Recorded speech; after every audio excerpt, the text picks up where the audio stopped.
Hey everybody, it's Matt Stevens. This is my first IGTV video. I like to call this the Matt Minute in Politics. It's going to be a little longer than a minute, but stick with me. I promise it's going to be good. We're going to get right to the point. Two things that I noticed from last night's presidential debate. One was overarching, and one is the problem that I want you to talk about in the comment section. So share this video, put it in your stories, retweet it, wherever you have your social media, do that for me.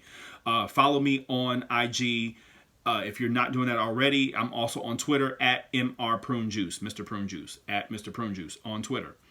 So here's a problem. Overarching problem from last night's debate was that there are too many candidates on the stage. I'm going to say it again. Too many candidates on the stage. Okay, so why do I say that? You got 10 people vying to be the leader of the free world. I get it. Everybody wants to talk. Everybody has something to say. They have probably, say, roughly 8 to 10 topics that they're talking about. I get it. I hear you. But it's just logistically too much for me. You've got 3 to 4 moderators. You've got, last night at TSU, you had Texas Southern University. You had live audience of about 3,000 people in an arena. You've got people disagreeing with each other. You've got people that have a minute to respond, 30 seconds for rebuttal. It's just too much. It's too much. I can't take it. And then I'm trying to cook and live tweet and do all this other stuff along with that. It's just logistically is too much. So, too many people on stage. I cannot wait till we get down to debates with 5, 6 people, 3, 4 people, something like that, anything. So that was the overarching problem. Stay with me, because this is where I want your comments. And this is where I said what I said, and I'm not changing on what I say. You ready? Your boy Joe Biden, he's not together. I'm going to say that again. Your boy Joe Biden is not together. The reason that I say that, I'm not hating on him. I'm not saying that from a mental health perspective. I'm not saying that from his age. But there's something politically off about Joe Biden.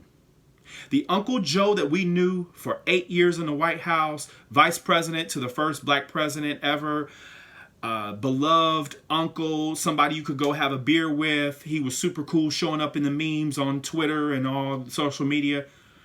Where's that Uncle Joe? Because the Joe Biden that I'm seeing now is not the same person. The way that he shows up in the debates, he's on the defensive. I don't want to say he's not prepared, but he's not prepared to talk about specific parts of his record and own that and move on from that. He's on the defensive and letting other people craft his narrative instead of deciding what the narrative is going to be. I could tell, for instance, that he was really taken aback by a Latino, Jorge Ramos from, I think it's Telemundo, asking him about 3 million deportations of Latinos during the 8 years that President Obama was in office. He didn't answer the question. He has 30 plus years of a record as a legislator. Wonderful, great. And he inherently is going to have more that he has to answer for than other people. But somebody else brought up a time in 1975 when he made comments about reparations. We know about the 94 crime bill with the Clintons. We know about drug sentencing laws.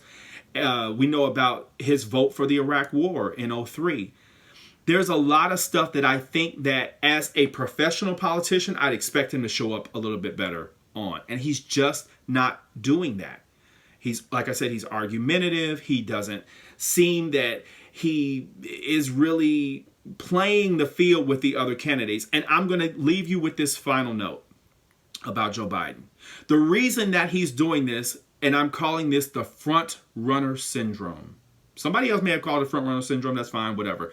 But it's the front runner syndrome. And the reason that, or the way that that shows up for him is he doesn't feel that he has to play with everybody else. The polls, the people, the pundits, everybody's telling Joe Biden that he's got this thing. He's in the middle. If you notice, he's in the middle because his polling numbers were the highest. That's how they arranged the people on the stage last night. So everything is kind of feeding this ego, not just his personal ego, but his campaign's ego, that they've got this in the bag. Somebody else that we know, lady you know, nice lady named Hillary Clinton, thought she had it in the bag. We see where she is now. And I love Hillary Clinton. I voted for her primary and general election, but you see where she is now. Let's stay away from that front runner status. Let's stay away from that front runner syndrome, I should say, and act like you're in this to win this. And I'm not saying this as a Joe Biden supporter or a Joe Biden hater. I haven't decided on any candidate yet, but let me know in the comment section if you've seen that, because that's serious. What I'm seeing from Joe Biden, I don't like it. Let me be real honest with you, and I need to know what you guys think about that. So hit me in the comment section. Follow me on Twitter at Mr. Prune Juice. What do you think about Joe Biden? Let's talk about it.